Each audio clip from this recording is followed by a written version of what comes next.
I'm Nadine, 30F, and I've been married to Walter, 32M, for 5 years. We met during our sophomore year of college when we were both volunteering at a local animal shelter. I was immediately drawn to Walter's kind nature and his love for animals. We bonded over our shared passion for rescue dogs and started dating soon after. Walter came from a large family. He was the youngest of 4 siblings and had always talked about wanting a big family of his own. I, on the other hand, was an only child. My parents had struggled with infertility for years before having me, so I grew up knowing that having children might not be easy for me either. Despite this, I always hoped to be a mother someday. When Walter and I got serious about our relationship, I told him about my family history and the possibility that I might have trouble conceiving. He assured me that he loved me no matter what and that we'd face any challenges together. We got married right after college graduation, with dreams of building a life and family together. For the first few years of our marriage, we focused on our careers. Walter worked his way up in a marketing firm while I pursued my passion for graphic design. We bought a small house in the suburbs and adopted 2 rescue dogs. Life was good, and we were happy. 2 years ago, we decided it was time to start trying for a baby. We were both excited and a little nervous. Months went by without success, but we tried to stay positive. We tracked my cycles, tried different diets, and even went to a fertility specialist for advice. After a year of trying with no results, our doctor suggested we undergo some tests. The results came back, and it was as I had feared. I had severe fertility issues that would make it very difficult for me to conceive naturally. The doctor explained that while not impossible, the chances of me getting pregnant without medical intervention were very slim. Walter was devastated by the news. He tried to hide it, but I could see the disappointment in his eyes. We talked about our options, IVF, surrogacy, adoption, but Walter seemed hesitant about all of them. He said he needed time to process the news. Over the next few months, Walter became increasingly distant. He stayed late at work, spent more time with his friends, and rarely talked about our future together. When I tried to bring up the topic of starting a family, he would change the subject or say he wasn't ready to discuss it yet. I was struggling too. The infertility diagnosis had hit me hard, making me question my worth as a woman and a wife. I started seeing a therapist to help me cope with my emotions. I encouraged Walter to come with me, but he always had an excuse for why he couldn't make it. 6 months after the diagnosis, Walter sat me down for a talk. He told me he wanted a divorce. He said he couldn't imagine a life without biological children and that we wanted different things now. I was shocked and heartbroken. I reminded him of all the options we had discussed, IVF, adoption, but he said he had thought about it and none of those options felt right to him. I begged Walter to reconsider, to give us more time to work through this together. But his mind was made up. He said he loved me but couldn't stay in a marriage where he would have to give up his dream of having children. The divorce process was quick but painful. Walter moved out and I was left alone in our house, surrounded by reminders of the life we had built together. Our friends were shocked by the split. Some took my side, others took Walter's, and many tried to stay neutral. It was a difficult time for everyone. In the months following the divorce, I fell into a deep depression. I barely left the house, ignored calls from friends and family, and struggled to find any joy in life. My parents, who lived in another state, wanted me to move back home with them, but I couldn't bear the thought of leaving the life I had built. Slowly, with the help of therapy and a few persistent friends, I started to pull myself together. I threw myself into my work, taking on more freelance projects to keep busy. I redecorated the house, erasing traces of Walter and creating a space that was entirely my own. About a year after the divorce, I started to feel like myself again. I joined a support group for women dealing with infertility and divorce, which helped me realize I wasn't alone in my struggles. I made new friends and even started dating a little, though I wasn't ready for anything serious. I also started exploring other options for having children on my own. I looked into sperm donors and adoption agencies, though I wasn't sure if single parenthood was right for me. Still, it felt good to be taking control of my life again. Last week, I ran into Walter at the grocery store. It was the first time I had seen him since the divorce was finalized. He looked different, tired and unkempt, nothing like the put-together man I had been married to. He seemed surprised to see me and asked if we could talk. Against my better judgment, I agreed to meet him for coffee the next day. At the cafe, Walter dropped a bombshell. He told me he had made a huge mistake in leaving me. He said that after our divorce, he had dated other women but couldn't connect with any of them the way he had with me. He realized that our love was more important than having biological children and that he wanted to try again. Walter said he was open to adoption or IVF now, or even living child-free if that's what I wanted. He apologized for how he had handled things and begged for another chance. I sat there, stunned by his words. Part of me wanted to jump into his arms and pretend the last 2 years had never happened.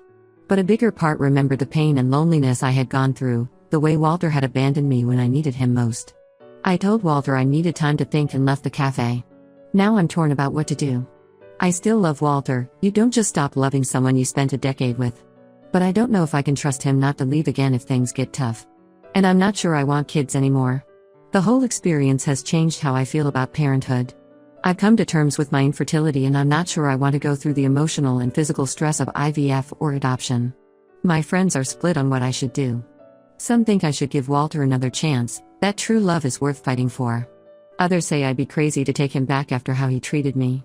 They worry he'll change his mind again once the reality of our situation sets in. My parents, who were heartbroken when we divorced, are surprisingly cautious about the idea of reconciliation. They say they'll support whatever decision I make, but I can tell they're worried about me getting hurt again. I don't know what to do. Should I give our marriage another try? Is it possible to rebuild trust after such a fundamental betrayal? Or is it better to leave the past in the past and continue moving forward with my life? I'm scared of getting hurt again, but I'm also scared of walking away from what might be my last chance at the life I always wanted. How do I know if Walter has really changed? How do I know if I've changed too much to make our relationship work? I keep thinking about the life we had planned together, a house full of kids and dogs, the family holidays, growing old side by side. It's hard to let go of that dream. But I also think about the strength and independence I've found in the last 2 years. I'm proud of the person I've become, and I'm not sure I want to risk losing myself again. I've given Walter a month to give me some space while I think things over. In the meantime, I'm talking to my therapist and really trying to figure out what I want for my future. I guess I'm looking for advice. Has anyone been in a similar situation? Did you give your ex another chance? How did it work out? And for those who chose not to reconcile, do you regret it? Thank you for reading this far. Any thoughts or advice would be greatly appreciated. Edit. Wow, I didn't expect this post to get so much attention. Thank you all for your advice and support. To answer some common questions. 1. We did discuss kids before marriage and agreed we both wanted them someday. We didn't consider the possibility of infertility, which I realize now was naive. 2.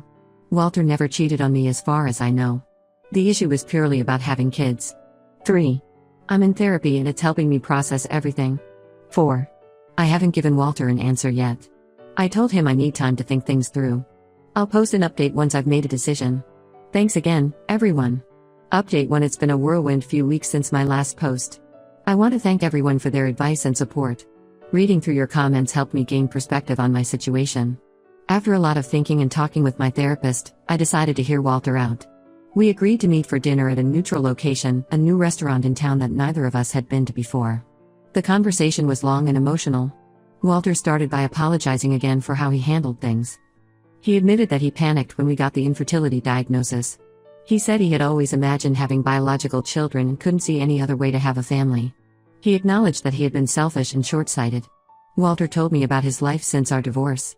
He had dated a few women, but couldn't connect with any of them. He said he kept comparing them to me and realized that what he really wanted was a life with me, regardless of whether we had children or not. He talked about going to therapy himself and working through his issues around parenthood and his family expectations.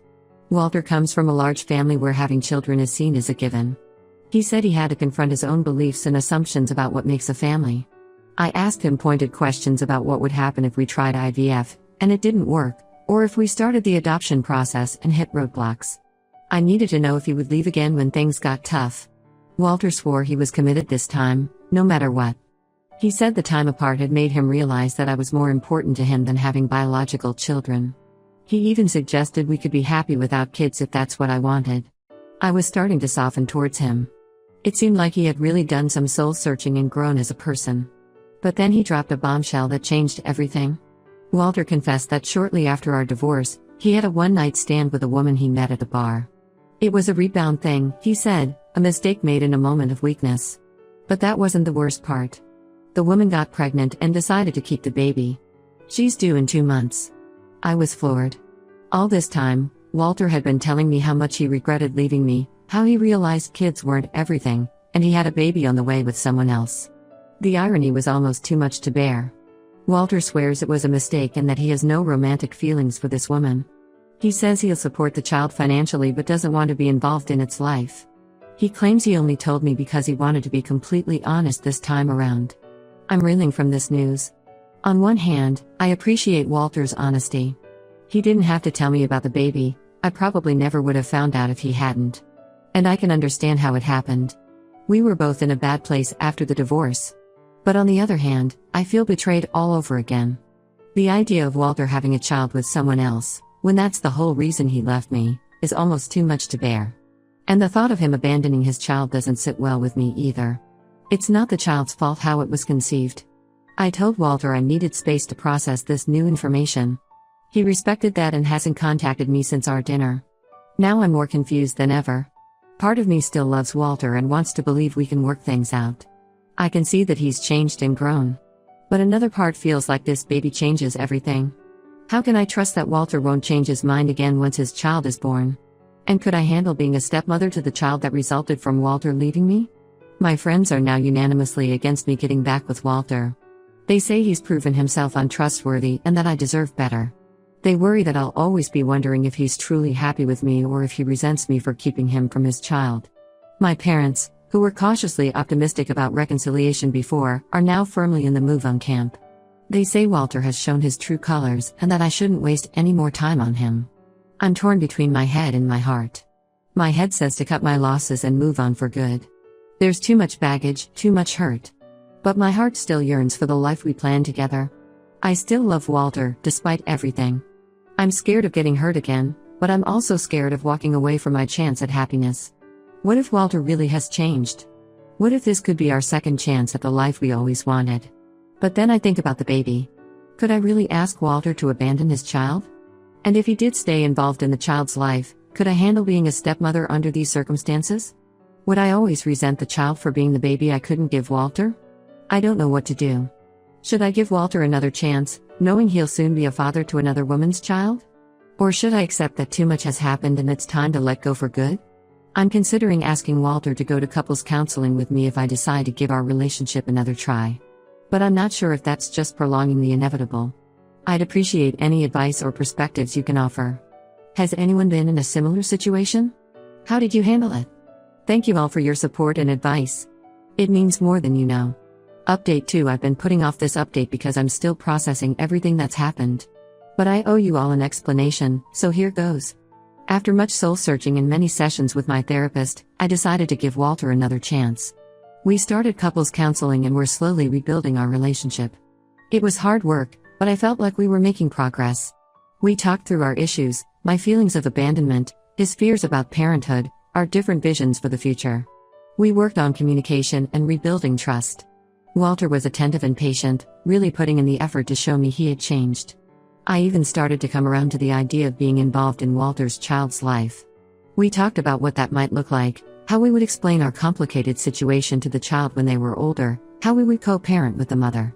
It wasn't ideal, but I thought maybe we could make it work. Then, about a month ago, Walter's baby was born. A little girl named Lily. Walter was there for the birth and came to see me right after. He was a mess of emotions, happy, scared, guilty. He showed me pictures of Lily and I could see the love in his eyes already. Walter swore again that he was committed to me and that this baby wouldn't change anything between us.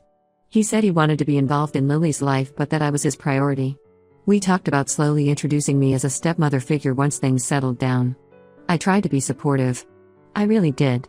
But every time Walter left to visit Lily, I couldn't stop imagining him holding her, loving her, being the father he always wanted to be, with someone else's child. The reality of the situation started to sink in. I found myself becoming resentful. When Walter would come home from visiting Lily, I didn't want to hear about it. I was jealous of the time he spent with her and her mother. I started to wonder if I would always feel like an outsider in my own family. 2 weeks ago, Walter came to me with tears in his eyes. He said he was falling in love with his daughter and wanted to be a full-time dad. He was struggling with a limited visitation schedule he had agreed to with Lily's mother. He asked if I would consider raising Lily with him, as a family. I was stunned. This was exactly what I had feared would happen. Walter was choosing fatherhood over our relationship, again. All the old feelings of betrayal and abandonment came rushing back. I took a few days to think things over. I tried to imagine a life where I raised Walter's child with him, always knowing that I couldn't give him a baby of my own. I tried to picture explaining to Lily when she was older why her dad had left me, only to come back when she was born. In the end, I realized I couldn't do it. As much as I love Walter, I can't raise another woman's child, especially not under these circumstances. It's too painful, too complicated. The wounds from our divorce are still too fresh. Yesterday, I told Walter that it was over for good. I told him he should focus on being a father to Lily. She deserves a dad who is fully committed to her, not torn between two families. Walter was devastated, but he understood. We both cried as we said goodbye, knowing it was for good this time. It felt like the end of a chapter in my life. So here I am, single again. But strangely, I feel more at peace than I have in a long time. I realize now that Walter and I were never going to work out. We want different things in life, and that's okay. I'm grateful for the time we had together and the lessons I've learned from this experience. I'm focusing on myself now. I've started a new hobby, painting. It's something I've always wanted to try but never made time for when I was with Walter. I find it relaxing and fulfilling in a way I didn't expect. I'm planning a solo trip to Europe next month, something I've dreamed of doing for years. I'm excited to explore new places and maybe find some inspiration for my art. I'm not ready to date yet, but for the first time in years, I'm excited about my future. I don't know what it holds, but I feel strong enough to face whatever comes my way. This whole experience has taught me a lot about myself and what I want in life. I've learned that I'm stronger than I ever thought possible. I've survived heartbreak, betrayal, and the loss of my dreams for the future. But I've come out the other side, and I'm proud of the person I've become. I'm still not sure how I feel about having children. The desire isn't as strong as it once was, but I'm leaving the door open. If I meet the right person and we decide to have a family, great. If not, I know now that I can have a fulfilling life without children. Thank you all for your support throughout this journey. Your advice and kind words have meant more than you know. I'll post one final update in a few months to let you know how I'm doing. Update 3. It's been half a year since my last update, and I wanted to share how things have been going. I'm doing really well. The trip to Europe was exactly what I needed. I spent a month traveling through Italy, France, and Spain. I visited art museums, tried new foods, and met interesting people from all over the world. It gave me time to reflect on my life and what I want for my future. I came back feeling refreshed and ready for a new chapter. I've thrown myself into my painting and I'm surprised by how much I enjoy it. I've been taking classes at a local art studio and practicing at home. I've even sold a few pieces at local art fairs. It's not a career yet, but it's a fulfilling hobby that brings me joy. I'm considering taking some graphic design courses to incorporate my new artistic skills into my work. I started dating again about 3 months ago. Nothing serious yet, but I've met some nice guys.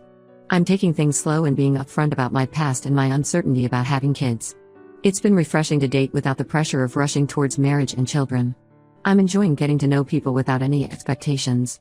As for Walter, I haven't seen him since our last goodbye. I heard through mutual friends that he's adjusting to fatherhood and seems happy. He's apparently very involved in his daughter's life. I'm glad for him, truly. We both got what we needed in the end, even if it wasn't with each other. My feelings about having children have evolved. I'm no longer sure if I want kids, and I'm okay with that. I've been volunteering at a local animal shelter, which satisfies my nurturing instincts. If I meet the right person and we decide to have a family, great. If not, I know I can have a fulfilling life without children. The biggest change has been in how I view myself. For so long, I tied my worth to my ability to have children or to keep a marriage together. Now I know that I'm valuable just as I am. My infertility doesn't define me. My failed marriage doesn't define me. I define me. I still have hard days sometimes. Days when I miss the future I thought I would have with Walter. Days when I worry about growing old alone. But those days are getting fewer and farther between. When they do come, I have strategies to cope. I call a friend, go for a long walk, or lose myself in my painting. I've reconnected with some old friends and made new ones. I joined a book club and a hiking group. I'm building a support network that doesn't revolve around a romantic partner. It's been empowering to realize that I can create a rich, full life on my own. My relationship with my parents has improved too. They've been incredibly supportive throughout this whole process. They visit more often now, and I've been making an effort to call them regularly. We're closer now than we've been in years. Overall, I'm happier and more confident than I've been in years. I'm excited about my future, whatever it may hold. I don't know if I'll find love again, or if I'll become a mother someday. But I know that I'll be okay either way.